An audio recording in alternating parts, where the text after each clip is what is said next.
Good morning to all of you friends. मैं राहुल कुमार, आपका अपना मेंटर, फिर से एक बार स्वागत करता हूं अपने YouTube channel career mentors points में। तो दोस्तों, आज की इस वीडियो में जो हम लोग डिस्कस करने वाले हैं वो है वैदिक सिविलाइजेशन, और आज हम लोग वैदिक सिविलाइजेशन के बारे में पढ़ेंगे। जैसा कि इस वैदिक सिविलाइजेशंस की बात करें तो वैदिक सिविलाइजेशंस को हम दो पार्ट्स में डिवाइड करते हैं। वैदिक सिविलाइजेशंस को दो भागों में बांटा जाता है। पहले पार्ट्स को बोला जाता है ऋग्वैदिक काल और दूसरे पार्ट्स को बोला जाता है उत्तर वैदिक काल। पहले को बोला जाता है ऋग्वैदिक काल, जो कि आपका 1500 बीसी से लेके 1000 बीसी तक चला, और दूसरा पार्ट जिसे हम लोग उत्तर वैदिक काल बोलते हैं जो 1000 बीसी से लेके 6000 बीसी तक चला। इससे लास्ट क्लास अगर आप लोगों ने नहीं देखी होगी तो आप सबसे पहले लास्ट क्लास देखिएगा। हम लोगों ने बिल्कुल इंट्रोडक्शन से हिस्ट्री को उठाया है, और हिस्ट्री का की दो क्लासेस मैंने आपकी डाल रखी है, एक इंट्रोडक्शन की क्लास और दूसरी हड़प्पा सिविलाइजेशन की क्लास। आज जो हम लोग बात करने वाले हैं वो वैदिक सभ्यता की बात करेंगे, वैदिक सिविलाइजेशन की बात करेंगे।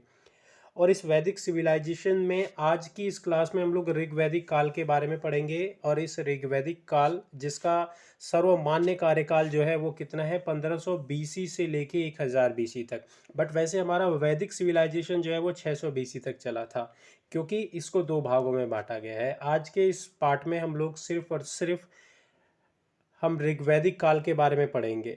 तो अगर हम बात करें ऋग्वैदिक काल की, ऋग्वैदिक काल की, तो ऋग्वैदिक काल के जो फाउंडर हैं या जो इसके संस्थापक हैं वो आर्यों को समझा जाता है, आर्यों को कहा जाता है, जो कि 1500 बीसी में भारत आए थे। जैसे हमने हड़प्पा सिविलाइजेशन की बात की थी तो उसमें जो उनका संस्थापक था वो किसको, द्रविडियंस को बताया गया था। वैसे ही ऋग्वैदिक काल के संस्थापक को आर्य को संबोधित किया गया है, आर्य को ही ऋग्वैदिक काल का संस्थापक माना जाता है।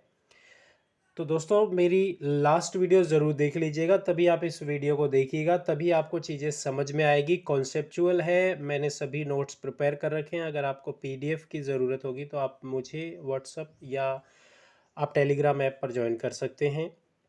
उसके लिंक आपको वीडियो के डिस्क्रिप्शंस में मिल जाएगी। और दोस्तों, इस वीडियो को ज़्यादा से ज़्यादा अपने फ्रेंड सर्कल में शेयर कीजिएगा, ताकि ज़्यादा से ज़्यादा लोग इसका प्रॉफिट ले सकें। और अगर किसी भी प्रकार की कोई भी आपको दिक्कत होती है या कोई चीज़ समझने में दिक्कत होती है या कोई चीज़ आपको पूछनी है तो आप कमेंट ज़रूर कीजिएगा कमेंट सेक्शन में। और अगर आपको ये वीडियो अच्छी लगती है तो भी आप कमेंट सेक्शन में कमेंट ज़रूर कीजिएगा, किसी भी प्रकार का जो फीडबैक है वो ज़रूर दीजिएगा।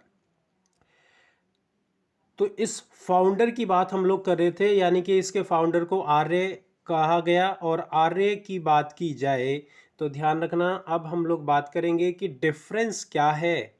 डिफरेंस क्या है सिंधु घाटी की सभ्यता और वैदिक सभ्यता में, इन दोनों सिविलाइजेशंस के बीच क्या डिफरेंस है। जो इंडस वैली सिविलाइजेशन, जो हड़प्पा सिविलाइजेशंस मैंने लास्ट वीडियो में डिस्कस किया था, कवर अप किया था, उनका जो मेन ऑक्यूपेशन, जो उनका मुख्य व्यवसाय था, वो ध्यान रखिएगा वो क्या था, खेती, एग्रीकल्चर।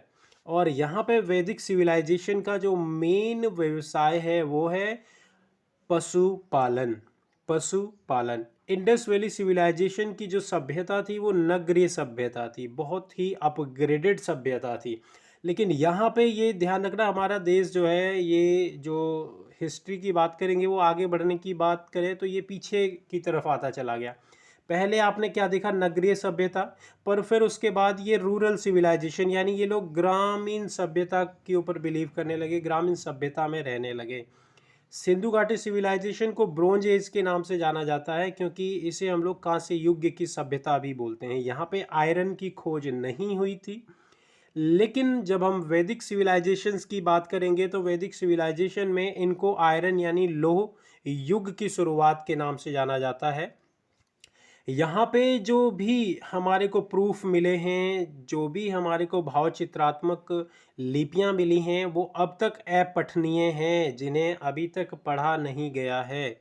लेकिन अगर हम वैदिक सिविलाइजेशन की बात करें तो इनके द्वारा जो भी चीज़ें मिली हैं उसे देवनागरी लिपि में दर्शाया गया है, और वो सभी पठनीय हैं, उन सभी को हम पढ़ सकते हैं, उन सभी को पढ़ा जा सकता है।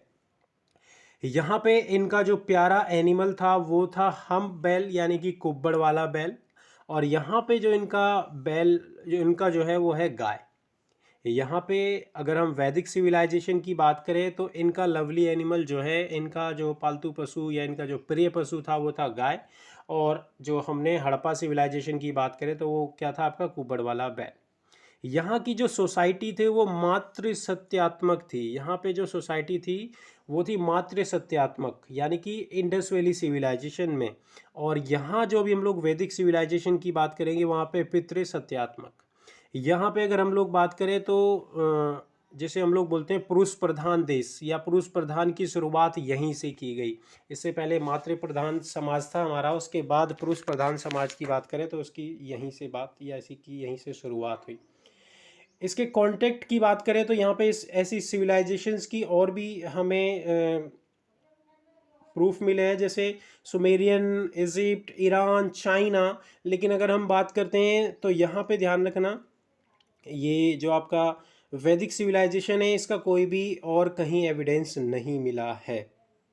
तो ये कुछ मेन डिफरेंस है, कुछ मेन इनके बीच में अंतर हैं जो आपके एग्ज़ाम के पॉइंट ऑफ व्यू से इम्पोर्टेंट है, जो आपके एग्ज़ाम में पूछा जा सकता है। जैसे हड़प्पा सिविलाइजेशन का जो फेमस या उसका जो लवली एनिमल है वो क्या है, या अगर हम बात करें वैदिक सभ्यता में इनका जो लवली एनिमल है वो क्या है, या वैदिक सभ्यता में जो प्रूफ मिले वो किस लिपि में लिखे गए हैं, जैसे कि देवनागरी लिपि में। यहाँ पे कैसी सोसाइटी थी, तो पितरात्मक सोसाइटी। और अगर हम बात करें इंडस वैली सिविलाइजेशन में कैसी सोसाइटी थी, तो मातृसत्तात्मक सोसाइटी। इसके बाद हम लोग आगे बढ़ते हैं और इसके बाद नेक्स्ट यहाँ पे कुछ डिटेल्स हमने लिखा हुआ है जो आपके एग्ज़ाम ओरिएंटेड है। जैसे कि आर्य शब्द की जो उत्पत्ति है, या आर्य शब्द का क्या मीनिंग, क्या अर्थ होता है, तो आर्य शब्द का जो अर्थ होता है वो होता है उच्च कुल में जन्मा व्यक्ति। उच्च कुल में जन्मा व्यक्ति आर्य शब्द का अर्थ होता है। आर्य शब्द ऋग्वेद में, आर्य शब्द ऋग्वेद में 176 बार आया है। अब ये ऋग्वेद की बात करें तो ध्यान रखना वेद जो हैं वो 4 प्रकार के हैं, हम उनकी भी बात करेंगे आगे। बट फिलहाल आप ध्यान रखना, आपके एग्जाम में क्वेश्चन ये पूछा गया है कि ऋग्वेद में आर्य शब्द को कितनी बार दर्शाया गया है, तो 176 बार। ये आपके एग्ज़ाम ओरिएंटेड है, इसको आप लिख लीजिएगा, कहीं पर नोट कर लीजिएगा, याद कर लीजिएगा। रिवीजन के टाइम यही सब चीज़ें देखी जाती है। वैदिक सभ्यता की बात करें तो वैदिक सभ्यता आरंभिक जानकारी में हमें वेदों से प्राप्त हुई है। यानी ये जो भी मैं वैदिक सभ्यता की बात करें, वैदिक सिविलाइजेशन की बात करें, ये वेदों से हमें इनकी जानकारी प्राप्त हुई है।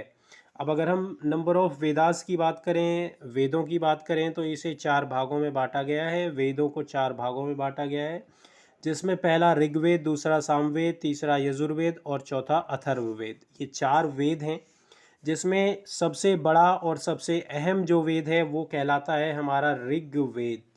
वो कहलाता है ऋग्वेद, जो कि सबसे पुराना वेद है, सबसे बड़ा और सबसे पुराना वेद है, जिसमें 10 मंडल हैं। ऋग्वेद में क्वेश्चन बनेगा कितने मंडल हैं, तो 10 मंडल।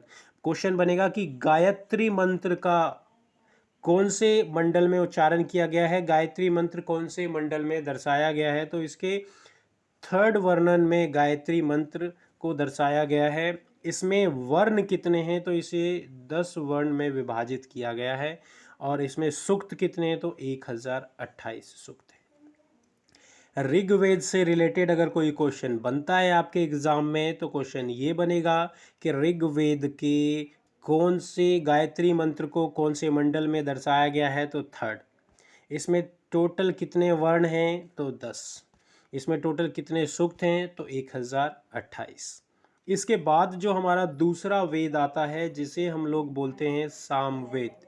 सामवेद की बात करेंगे तो इसे ओरिजिन ऑफ इंडियन म्यूजिक के नाम से जाना जाता है। संगीत का जनक या संगीत की शुरुआत जो है वो सामवेद से हुई है। जो आपने नाम सुना होगा सारे गामा, जैसे सारे गामा पादा निसा, इसकी भी शुरुआत, इसका भी जो उद्गम है वो सामवेद से हुआ है और उसी से संगीत बना है।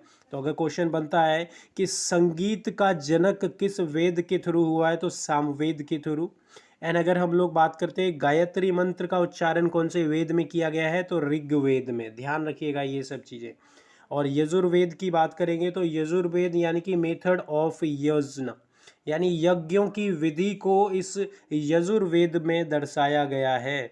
और अथर्ववेद यानी कि ये जो चौथा वेद है, इसकी बात करेंगे तो इसमें magical power of medicine and Ayurveda, तंत्र मंत्र एवं औषधियों का ज्ञान जो है हमें वो अथर्ववेद से प्राप्त होता है, अथर्ववेद से हमें मिलता है। ये चार वेद, इन चारों वेदों की क्या कहानी है, किस तरीके से इम्पोर्टेंट है। जैसे ऋग्वेद की बात करेंगे उसमें आपको ये ध्यान रखना है उसमें सूक्त कितने, 1028। अगर हम गायत्री मंत्र की बात करें तो 3rd मंडल में, और अगर हम टोटल मंडल की बात करें तो उसमें 10 मंडल हैं। ऐसे ही अगर हम सामवेद की बात करें तो इसे origin of music, Indian music के नाम से जाना जाता है। संगीत का जो जन्म है सामवेद के थ्रू हुआ, और जो यज्ञ करने की विधियां हैं वो यजुर्वेद में लिखी गई हैं। अथर्ववेद जो मैजिकल पावर, जो आप काली शक्ति का नाम लेते हैं, उन सब तंत्र मंत्र की विद्या अथर्ववेद के द्वारा सीखी गई है। इसके अलावा अगर हम लोग बात करें वेद शब्द का अर्थ क्या होता है, तो ये वेद शब्द का अर्थ क्या होता है, ज्ञान, नॉलेज। वेद शब्द का क्या अर्थ होता है, ज्ञान या नॉलेज। तो अब तक आपको ये वीडियो अगर अच्छी लग रही हो या समझ में आई हो, इसमें कोई भी डाउट हो तो आप मुझे कमेंट ज़रूर कीजिएगा। और अगर आपको ये वीडियो अच्छी लगती है तो इसे अपने दोस्तों के साथ शेयर करना बिल्कुल मत भूलिएगा। और अगर आप मेरे इस यूट्यूब चैनल पर नए हैं तो इस चैनल को सब्सक्राइब करने के साथ साथ बेल आइकन को प्रेस करना मत भूलिएगा, ताकि आने वाली जितनी भी वीडियो हैं उसकी नोटिफिकेशन सबसे पहले आपके पास पहुँच सके। एंड नेक्स्ट हम लोग बात करते हैं, भारतीय चिकित्सा विज्ञान को आयुर्वेद कहा जाता है। इसका उद्गम अथर्ववेद से हुआ, जो कि अभी हमने देख लिया। इसके बाद अगर हम लोग बात करेंगे तो इनका जो ओरिजिनल होम है वो क्या है, आर्यंस का जो ओरिजिनल होम है वो according to maximum central Asian यानी कि मध्य एशिया के नाम से जाना जाता है। मध्य एशियाई के नाम से ये लोग जाने जाते हैं आर्यंस। इनकी जो सोसाइटी है आर्यंस की, वो सेंट्रल एशिया यानी कि मध्य एशिया के नाम से जानी जाती है। और ये ध्यान रखना कहाँ से शुरू होती है, अफ़गानिस्तान से होते हुए Punjab, west UP, east UP, Bihar से होते हुए मगध तक फैली हुई थी। सेंट्रल एशिया इनकी जो सोसाइटी फैली हुई थी, Afghanistan, Punjab, west UP, east UP, Bihar से होते हुए मगध तक फैली हुई थी। इनको 4 वर्णों में बांटा गया है, इनको 4 वर्णों में बांटा गया है, इनकी सोसाइटी को 4 वर्णों में बांटा गया है। पहले को बोला गया ब्राह्मण, दूसरे को बोला गया कास्त्रीय, तीसरे को बोला गया वैश्य और चौथे को बोला गया शूद्र। जो ब्राह्मण है उनकी बात ही यानी कि उनका जो कार्य था शिक्षा और धर्म से रिलेटेड था। और काश्य की बात करेंगे तो वो डिफेंस यानी युद्ध के लिए वो लोग जो योद्धा लोग हुआ करते थे उन्हें क्षत्रिय के नाम से जाना जाता था, उन्हें क्षत्रिय के नाम से जाना जाता था। और उसके अलावा अगर हम लोग बात करें वैश्य की, तो वैश्य यानी जो व्यापारी वर्ग हुआ करता था। उसके बाद शूद्र यानी कि मजदूरी वर्ग, जिसे सबसे छोटा वर्ग समझा जाता था। और शूद्रों के ऊपर जो है जो प्रताड़ना की शुरुआत है वो लगभग आप कह सकते हो यहीं से शुरुआत हुई। यहाँ अगर हम इनके वन की क्लासिफिकेशंस की बात करें तो ध्यान रखना, यहाँ पे अगर हम लोग देखें तो यहाँ पे चाइल्ड मैरिज नाम की कोई भी प्रचलन, कोई भी व्यवस्था नहीं थी। और विधवा पुनर्विवाह, यहाँ पे अगर हम देखें तो ये विधवा पुनर्विवाह की व्यवस्था। इसके साथ साथ अगर हम लोग बात करें, संस्कृत यूज़ करते थे ये लोग बोलने चलने के लिए। जिस भाषा का यूज़ करते थे उसे संस्कृत कहा जाता था। जो आज अगर हम बात करते हैं संस्कृत, एक लैंग्वेज जो धीरे धीरे छुपता जा रहा है, धीरे धीरे जो इसका जो विस्तार है वो कम होता जा रहा है। पर संस्कृत जो है वो सबसे पहली लैंग्वेज आई थी, वो आप ध्यान रखिए। यहाँ पे आपको इससे पता भी चल रहा है ये आर्यंस जो थे इनकी भाषा को हम लोग समझ सकते हैं। और ये जो भाषा बोलते थे वो क्या बोलते थे, संस्कृत। इसके बाद अगर हम इसके पॉलिटिकल सिस्टम की बात करें, राजनीतिक व्यवस्था की बात करें, तो राजनीतिक व्यवस्था में जो इनका जो nation of Aryans was known as राष्ट्रीय, अपने देश को ये राष्ट्र बोलते थे, जैसे आज हम भी बोलते हैं हमारा राष्ट्र क्या है, नेशन, हमारा राष्ट्र क्या है, तो ये लोग राष्ट्र के नाम से जानते थे। मोस्ट अहेड, और जो इसका हेड था वो राजन के नाम से जाना जाता था, जो कबीले का हेड हुआ करता था। राजतंत्र विकसित नहीं था क्योंकि राजा का पद अनुवांशिक नहीं था। इस वक्त राजा का बेटा राजा नहीं बनता था, इसीलिए ये अनुवांशिक नहीं था, इसीलिए ये विस्तृत नहीं था। इसके बाद जो नेक्स्ट हमारा इसमें इम्पोर्टेंट पॉइंट बनता है और वो ये है कि यहाँ पे राजा की बात करेंगे तो राजा के जो मंत्री हुआ करता था, मंत्री परिषद हुआ करता था, उसमें 3 मंत्री हुआ करते थे। पहला पुरोहित, दूसरा सेनानी और तीसरा ग्रामीण। 3 मंत्री कौन कौन से हुआ करते थे? पुरोहित, सेनानी और ग्रामीण। इनका जो आर्थिक व्यवसाय था, इनका जो मेन ऑक्यूपेशन था अभी वो क्या था, यहाँ पे पशुपालन और रूरल सिविलाइजेशंस। और इनका जो प्रिय एनिमल था वो क्या था? काव, यानी कि गाय, जिसे कि अग्नान्य बोला जाता था। और इसका मतलब ये हो गया कि ये जो पशु है नॉट टू बी किल्ड, मारा नहीं जाएगा, इसीलिए इसे। और सबसे इम्पॉर्टेंट पॉइंट यहाँ पे अगर हम लोग बात करें तो घोड़े के साथ साथ आयरन की खोज की गई, जो कि आपका हड़प्पा सिविलाइजेशन में ना तो हॉर्सेस के सिंबल थे और ना ही आयरन के सिंबल थे। तो ध्यान रखना, अगर हम लोग बात करते हैं, ना ही घोड़े और ना ही आयरन आपको हड़प्पा सिविलाइजेशन में मिले थे, लेकिन यहाँ पे वैदिक सिविलाइजेशन में ये दोनों ही चीज़ें मिल गई हैं। इनका जो रिलीजन था वो 33 देवता थे, और इनमें जो इनके परमानेंट गॉड थे उसमें पहले नंबर पे आते थे इंद्रदेव, जो मोस्ट पॉपुलर गॉड थे इस टाइम पर। उस टाइम पर मातृ देवी थी जो मोस्ट पॉपुलर थी हड़प्पा सिविलाइजेशन में, ये चीज़ आप बिल्कुल ध्यान रखिएगा, उस टाइम पे इंद्रदेव नहीं थे। इसके बाद यहाँ पर ऋग्वेदा में 250 बार इंद्र का वर्णन किया गया है। आप ध्यान रखिएगा, ऋग्वेद में कितनी बार इंद्र का वर्णन किया गया है? 250 बार। इसके अलावा यहाँ पे गॉड ऑफ फायर अग्नि, और वरुण देव, और Savitri god of sun and light. जो गायत्री मंत्र है वो सावित्री को ही समर्पित किया गया है। इसके अंतर्गत हमें ये भी ज्ञात होता है, ये जो गायत्री मंत्र है वो सावित्री को ही समर्पित किया गया है, तो आप ये चीज़ भी ध्यान रखिएगा। तो अगर हम लोग बात करें दोस्तों, तो ये आपका जो हम लोग बात कर रहे थे वैदिक सिविलाइजेशन की, तो वैदिक सिविलाइजेशन में अगर हम लोग बात करें ऋग्वैदिक काल की, तो ऋग्वैदिक काल आज यहाँ पे हमने डिस्कस किया। इसके बाद हम लोग नेक्स्ट वीडियो में उत्तर वैदिक काल डिस्कस करेंगे। तो दोस्तों, अगर आपको ये वीडियो अच्छी लगती है तो इसे अपने फ्रेंड सर्कल में शेयर करना मत भूलिएगा। नेक्स्ट वीडियो हम बहुत जल्द लेकर हाजिर होंगे, और उसमें हम लोग उत्तर वैदिक सिविलाइजेशन को डिस्कस करेंगे, उत्तर वैदिक काल को डिस्कस करेंगे। Okay friends, bye bye. Next video में बहुत जल्द मिलते हैं।